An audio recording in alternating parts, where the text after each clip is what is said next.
Senate passed Inflation Reduction Act. What it means for EVs. August 8, 2022. The U.S. Senate has just passed the $740 billion Inflation Reduction Act, which contains the $7,500 EV credit. The House is set to reconvene from its August recess next Friday, August 12, and will take up the bill then. How it affects EVs and automakers. The bill allocates around $374 billion toward climate and energy spending. It ends per manufacturer limits for the $7,500 tax credit for EV purchases. This is a good thing for American EV manufacturers such as Tesla, General Motors, Ford, and other EV manufacturers will have to make ensure that their vehicles are built in North America and end their reliance on China for the EV battery supply chain. The lobbying from these automakers to make changes to the credit didn't work. The bill allowed for a small loophole for GM and other automakers that wish to manufacture EVs outside the US. It seems that as long as their EVs are manufactured in North America, which includes Mexico and Canada, they can still receive benefits even if EVs are not produced in the US. Automakers will need to work with their suppliers to end reliance on China for critical EV battery materials.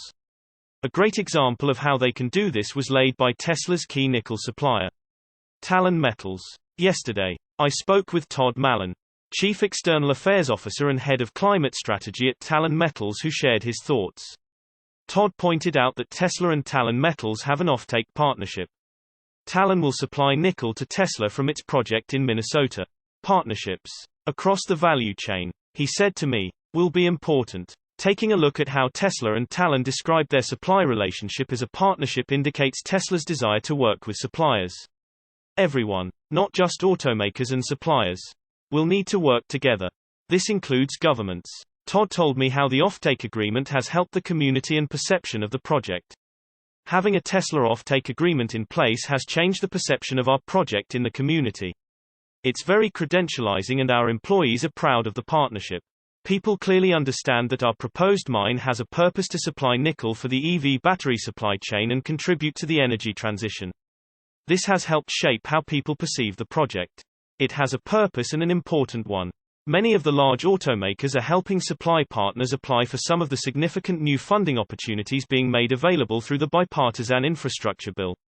The Department of Energy is expected to give out over $1.8 billion in funding from that legislation this fall.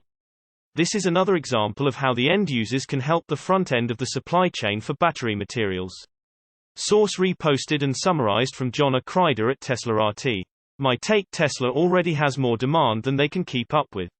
I guess this is good for all the other OEMs.